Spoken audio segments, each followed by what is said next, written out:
Got everyone all figured out? Let's see. Real people and their stories. I invite you to step outside of yourself and into their world as they share their experience living in their body.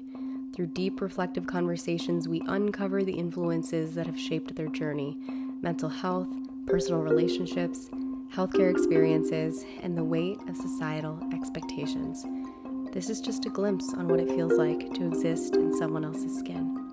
Here, there are no right or wrong answers, only your unique body story. This week is National Eating Disorder Awareness Week, and I had the honor of sitting down with an individual who was willing to open up about her 15-year-long battle with anorexia. She has opted to not remain anonymous, and with that said, it's my honor to introduce to you my dear friend, Caitlin. So my eating disorder started like when I was 14. So it has become a part of my life, a part of who I am. And it's I don't want to say it's a personality trait, but it's like an abusive relationship, honestly. It's gotten so much better, but it does control a lot of aspects of my life. It's something that I'm always thinking about when I go to bed, when I wake up in the morning. It Yeah. paved a path to my life for better or for worse. You mentioned like you've been in this toxic relationship with Ed, we could say, right, since you were 14, you said. So can you tell me about the birth of Ed? My earliest memory in struggling with body image was when I was laying in the bathtub. Actually, it was like I was probably like 5 or 6, and I noticed that I was different. Like my stomach looked different than my siblings. And that was the youngest thought I had of like comparison to another person or like even thinking about my body. Um, I think that I had always been a picky eater. I think if ARFID was a diagnosis at that time, that probably would have been what I had, because I would eat things that were very plain. I would eat like bread or like things that resembled bread, like Cheerios, certain food Mm. items that were very plain and simple, no sauce, um, no toppings, no dairy. Like so it was very specific, and a few items. It would be like, 5 or less items that I would like stick to. But I remember it being I was always on the lower end of growth charts, and people would compare me to my siblings and other people around me. So I would start to think about food and body. The first time it became more obvious was when I was 14 and my grandfather died. And I started, using food as a way to cope with anxiety and stress around that. And, family members, aunts, uncles, everyone was like commenting on, changes that they saw and telling my parents, the school. So Mm. I think that would be kind of like how it started. And then as more life experiences happened, it just became something I turned to for comfort.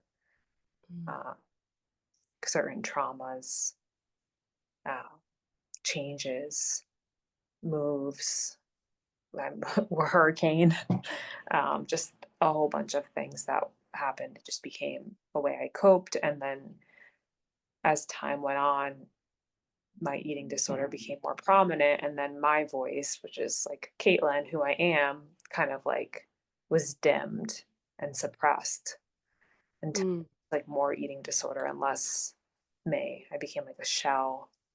Yeah, in the eating disorder treatment world, there's a lot of talk about the eating disorder brain and then your healthy brain or your wise mind. Do you feel like you can identify a distinction? Because obviously you've struggled with this for a long time, like almost 2 decades, right? Yeah, You mentioned that because it's been so long, it almost feels like part of your personality. But to this day, are you able to recognize the distinction between the eating disorder brain and yourself, your own thoughts? absolutely. And I think that distinction helps me make better choices now. Like when I was younger and I was like, no, like it's just, I'm one person. But now I'm able to be like, okay, that's not healthy. It's not a healthy thought. that's not going to lead me to my goals. Mm. And then be like, well, what does Caitlin want? Like, does Caitlin want this food item? Because the eating disorder voice is saying that I don't want it, but I'm pretty sure, like, I know that I would like this if, if food weight and calories were not in the forefront of my mind right now. Hmm. I'd like for you to describe, if you can, what a day in your brain sounds like with an eating disorder. I know you mentioned that it's like an all day thing, like you think about it when you wake up and when you go to sleep. So is there ever a minute where the eating disorder is not infiltrating your thoughts? It's unusual. Um, I do, it's so infrequent that I do remember the moments where I am not thinking about the eating disorder because they're usually I'm so like mindful, and usually it's like associated with like a really good time, something that's like very distracting, out of body experience. But most of my day is food weight, calories, what I'm having for the next meal, how much I have to exercise for it. My first action when I wake up is to use the bathroom and then weigh myself. And then that number determines the rest of my day, essentially. It's what I eat, it's what I drink, it's how much I move. It's like a reward or punishment based on how I'm doing. It's how like, I measure most of everything I put into my mouth. If I have plans with a friend to eat out the whole day, I'm compensating Mm, so that I can enjoy that meal or like appear to not have a problem when I'm with that person. mm-hmm, Um, I limit certain things so that I could eat other things. So, like, an example is alcohol. I infrequently will have a glass of wine or whatever, but usually there's a lot of prep that goes into it, so much so that it's hardly worth it. right. Um, but I have a hard time listening to my body and actually have lost touch with like hunger cues and also just cues in general. Like it's like if I have a headache, it's like I'm accustomed to that. So I mean, God forbid it was anything serious, I wouldn't know. Mm-hmm. I've gotten so good at turning that part of me off and being like, well, don't complain. Like your stomach's growling, ignore it. But yeah, sorry, I'm digressing. But No, it's it's part of it's part of your day, right? Being out of touch with your hunger and fullness cues and being so used to, being in a state of hunger, right? Like the person who lives without an eating disorder, by the time their stomach's growling or they have a headache, they're so ready to eat because that usually means that they're past, emerging hunger or they're really hungry. And it sounds like being in that state, maybe like feeling faint or just feeling depleted has become like your baseline. absolutely. It's like when I stand up and see black or like little spots, I'm like, oh, it's just like a normal part of my day. Whereas anyone else that would raise an alarm.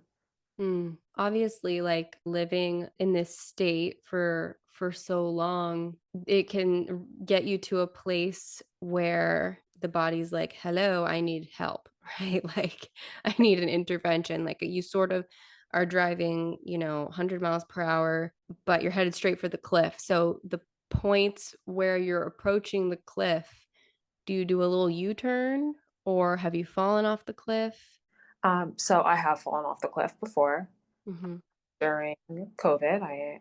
You know, was directly impacted by COVID, being in the healthcare profession, but I did end up in an inpatient unit on a feeding tube. And I remember feeling so out of control and just craving like that independence that I acquired, that I worked so hard for in adulthood.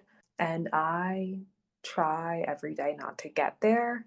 Now I have a treatment team, which I mean, they're incredible. I've done a lot of treatment team shopping, not shopping, but I think having a good relationship with your team is super important because I really trust them. I look forward to meeting with them, and I what their approach really helps me. So I with them, with their support, I've been able to move in a forward direction and kind of, make that U-turn before hitting the cliff or falling off the cliff. Whereas in the past, it just felt so impossible doing it on my own. Mm.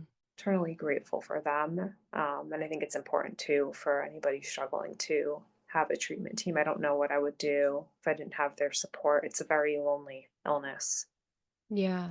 So you mentioned that you're in the healthcare field. Does being in healthcare impact like the mental ping pong that happens in your brain? We talked about like the eating disorder brain and then your healthy brain, your wise mind. Not only do you have your wise mind, but it's a healthcare professional, right? So is there a tug of war, like a power struggle in your head where the eating disorders basically commanding you to participate in these behaviors where your healthcare wise mind is like, I know that this is like detrimental for my health. Does that happen? And like, what does that feel like? It does happen, but it also is very hard because I'm harder on myself because I'm in the healthcare profession. So I'm like, if there's no numbers, like if my labs are okay and there's nothing, like no hard evidence that my body is struggling right now, then I'm fine. But even if I'm blacking out, my labs are fine. Like, so that's, and so I feel like it could be used in both directions. I can be like, okay, starving yourself will cause these medical issues, but I'm like, well, I must not be starving myself enough, or like must not be starving myself, like bad enough, or I must not be struggling because I have good labs this week, or I, you know, didn't pass out, or my blood pressure is fine. According to BMI, I'm within normal range. I'm not that underweight. So Mm, health being in the health profession does both. I feel like though at this point, it actually more hinders my recovery process if I think it as a healthcare professional. yeah. It's interesting because that's kind of like the sick enough mindset, right? Like, with the people that I work with, something that they'll say like, well, I'm not fainting and I haven't lost my period and my labs are fine, so I'm fine. And that's why I sort of describe it as like you're going full speed toward a cliff. Just Mhm. because you haven't fallen off the cliff doesn't mean you're heading in the right direction. And so our bodies are very smart and they try to hang on for us, for dear life, to Right. put it literally. But then have you found yourself like hanging on and then all of a sudden like you crash?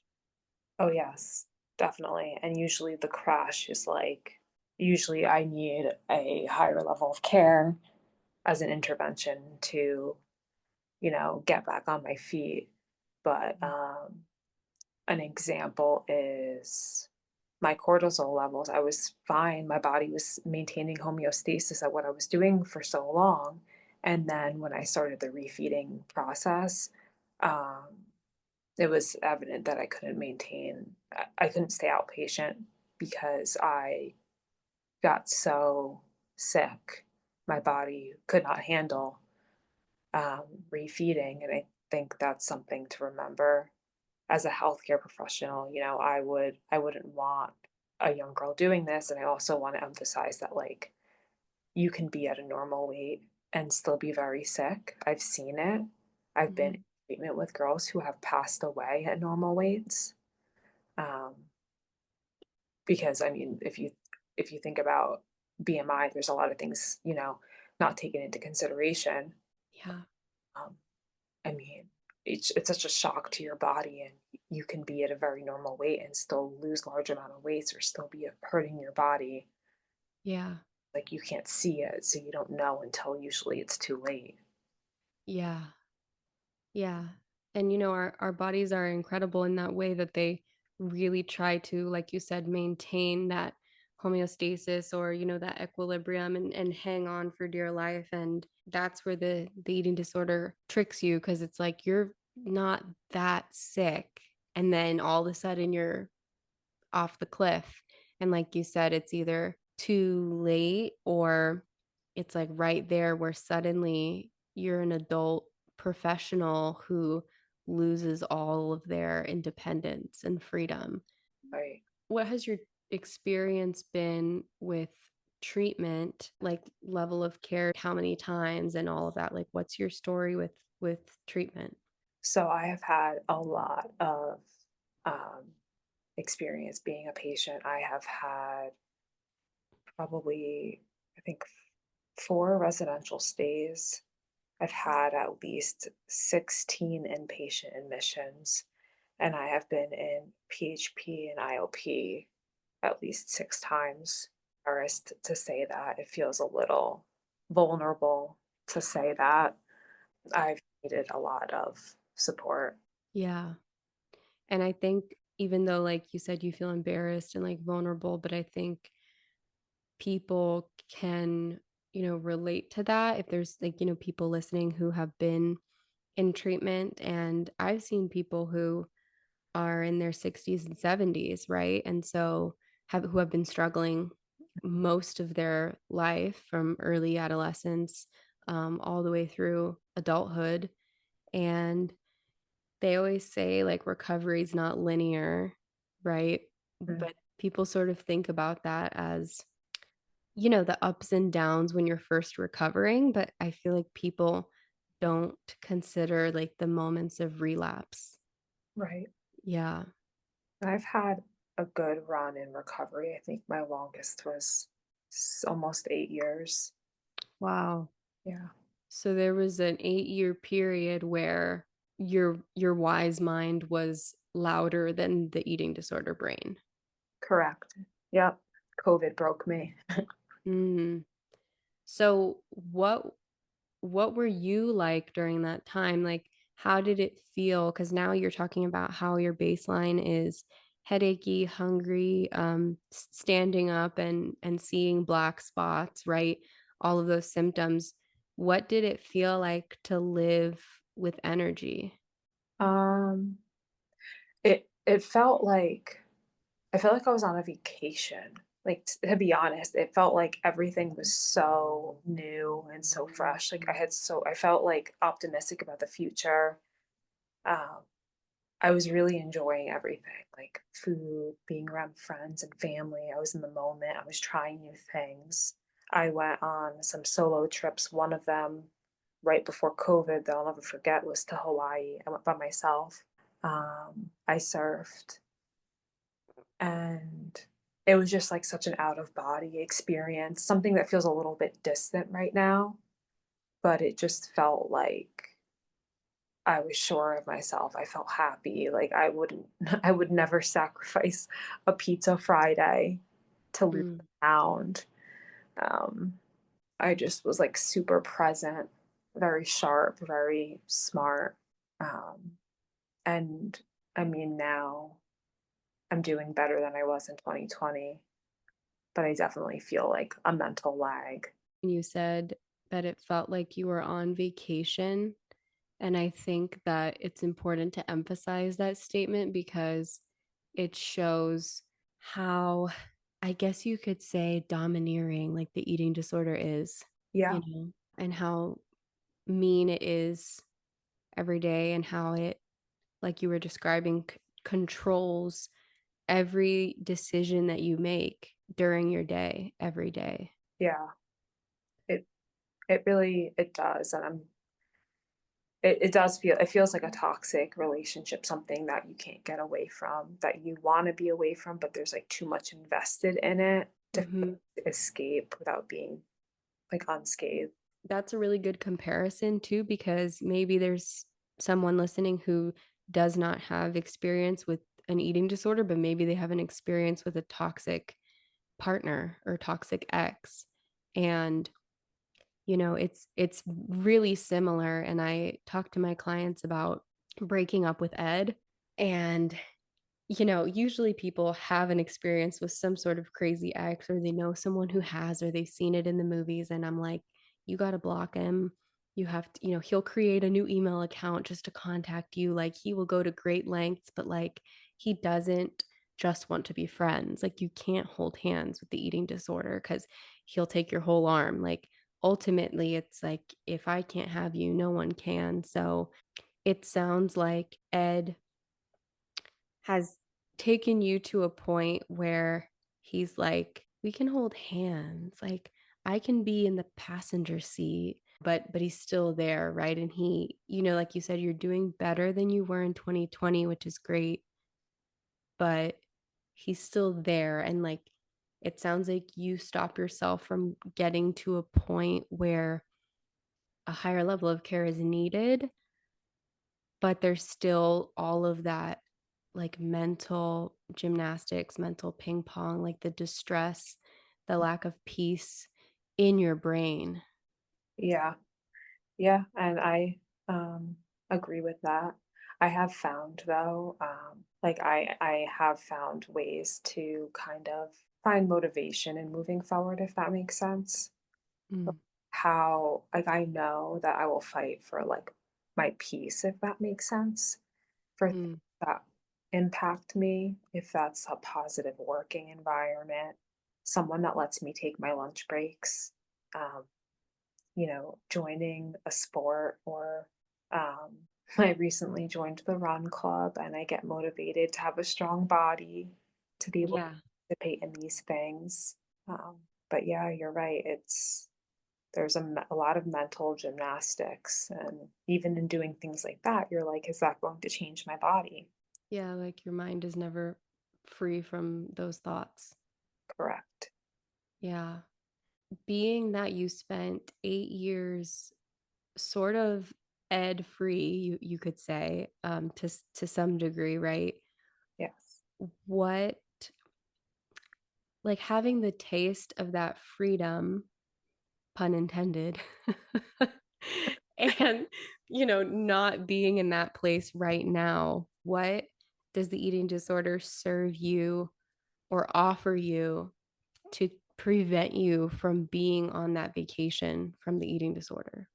Unfortunately, it offers me a sense of safety and security, even if it's not real. I have been through a lot of trauma, and so it dims down my light and my happiness, but it also dims down the negative feelings that are, feelings of lack of safety or anger, frustration, sadness. It allows me to feel less of those things that scare me. And I mean, being a single working woman, um, it keeps me more focused on my work because I'm less focused on the things that make me feel these heavy, unmanageable emotions.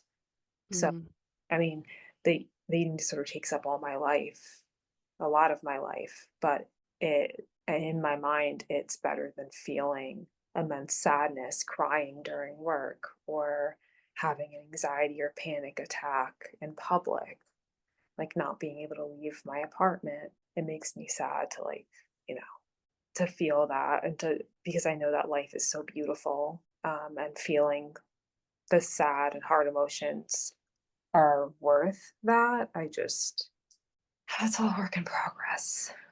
yeah.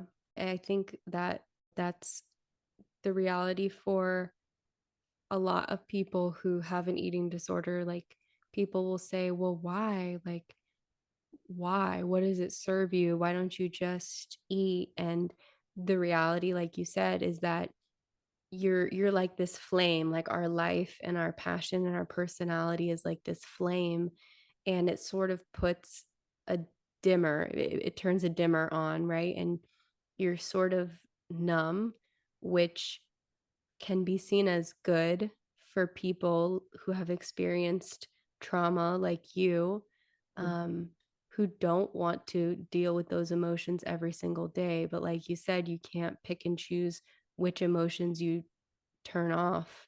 And so it sort of frees you from those negative emotions, but also numbs you from experiencing the freedom that you talked about during that 8-year period that you were really like enjoying recovery.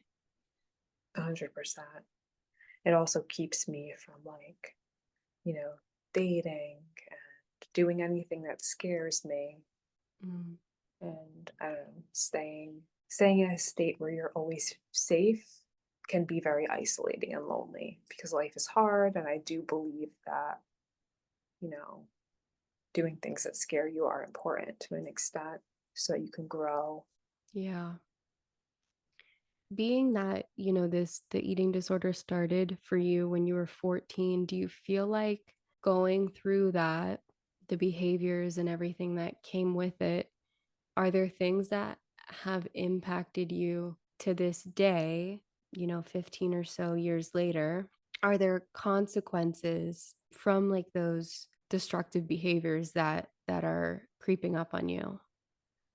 Yes. There are, a lot of there are medical consequences, um, also mental consequences. I feel like, um, it's just been difficult for me to date other people. I feel like I'm in a relationship with my eating disorder, but, like, I it's been difficult to date. It's my menstrual cycle has been on and off, and I've recently been told it might be difficult for me to have kids. Um, I have a prolapsed mitral valve. My heart got weak, and so the valve that lets the blood flow through mixed with the deoxygenated and oxygenated blood. Mm, That's presented a problem. Um, Osteopenia, which is some bone loss. Usually, people in their 50s have that after they lose their menstrual cycle. And I was diagnosed at 17 with osteopenia. mm, And then also, my body struggles to um, maintain normal cortisol levels, which impacts my insulin production, and my glucose runs low, mm. sometimes dangerously. So, Yeah. a lot of other things have been reversed. I'm still working to reverse these things, but it's hard to know that something I started doing at 14 is impacting me now in my 30s. Yeah. Yeah. And I think sometimes, young girls who are teetering on the line between disordered eating and like an eating disorder, I think they don't always know, or like the future just seems so far away that it's easy to feel like it's not going to happen. Hmm. And like that false sense of safety and control that the eating disorder offers you, it feels more comfortable to lean into that than to have that like reality check of like what might happen in the future, because of the destructive behaviors. So during that time, the 8 years that you were, really in recovery and enjoying your life, what happened in your life and in your brain that really fully allowed you to lean into recovery during that time? There were a few things that happened. I was in treatment for a long time up until I started like on that recovery journey.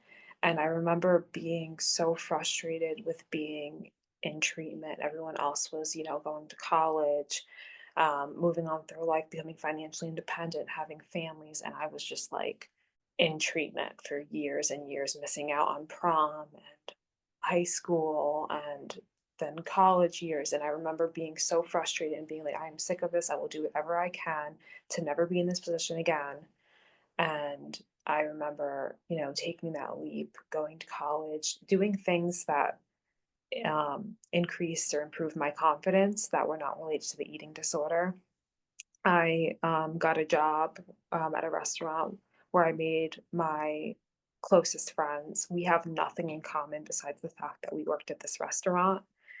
Um, it just like they loved me unconditionally. they were able to see me past my eating disorder. We did a lot of fun things together. I enjoyed being around them.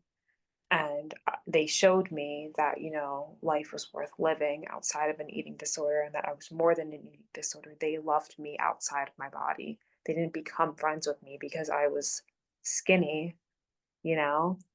Um, so they really helped me, improve my confidence. And then during that time, I, graduated college, became financially free, independent, and I was like, "This is awesome, like, I can book a vacation, I can go snowboarding, I can do whatever I want, like, I can do all these incredible things, like, why would I wanna be in a hospital?" You know? And I started to feed my body and be more mindful. I did things I enjoyed. I hung out with people I enjoyed, people that made me feel good about myself. Um, and it wasn't until I was in a state of isolation during COVID that that kind of, fell apart. But Mm. it's helpful, even talking about this, to remind myself that, you know, those are the things that helped me. Yeah. It's interesting because I have seen that like eating disorders thrive in isolation, and like we've been comparing it to um a toxic partner. That's oftentimes like one of the first tactics that they would use would be to isolate this person, their victim, allegedly someone they love, right, from their family and friends.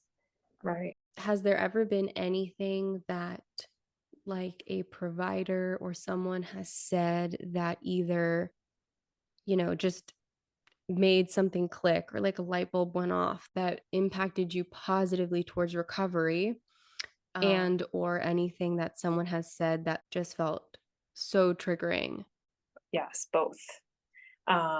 So I was at a residential facility, and one of the practitioners, she didn't specialize in eating disorders, but she worked as a medical provider at an eating disorder facility.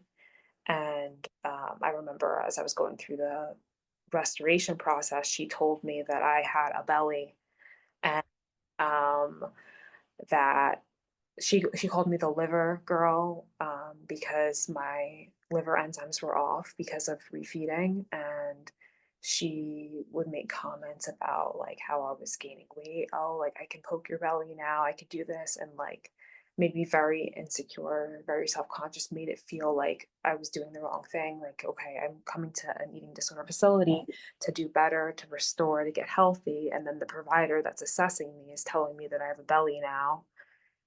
It just felt like, counterproductive. But in that respect, I also have had incredible providers. I have had nurses who've offered to drive me to the airport to get me to residential. I have had I've had dietitians sit with me. I've had RCs support me, and have the best conversations, like telling me about their life and seeing how like they were, thriving and getting their degrees, and how they were so impacted by us, and how we were intelligent and, motivating me to get out there, like making me feel like I could do whatever is possible, which I felt often. I feel like when I left treatment, I commonly felt super motivated, to get back into my life. And it's crazy because as things got harder in life, that light would slowly dim. Mm. Um, but it's important to remember that if you're surrounded by the right people, they could motivate you to feel empowered. And I think that's an important message. I also have an incredible dietitian right now who like meets me where I'm at. Mm. That's realistic goals and expectations. And yeah, I'm working with a therapist who does trauma support. Specifically, I remember one dietitian in residential mentioning how of like talking to me about a food item, and I just avoided this food item week after week. I just would not choose it as my snack. And she made the connection that it had to do with an estranged family member, someone I hadn't really known since I was a child. But I do remember them always offering me this specific food item, and I would turn it down. in treatment and not go near it. And then I was able to make the connection. So it was nice to see that, it was bigger than being afraid of gaining weight. It was just a negative connection I had with the food item. So it made me think that, like, okay, if these negative connections are made because of negative experiences, I could make positive connections and have positive experiences. So that was like a really cool, like, aha moment, if that makes sense. Yeah. Yeah, that is interesting. And sometimes it's like that, right? That it's not just about, the components of the food or whatever the eating disorder is telling you about the calories. That sometimes it's like something deeper, like a memory attached to it. Yeah.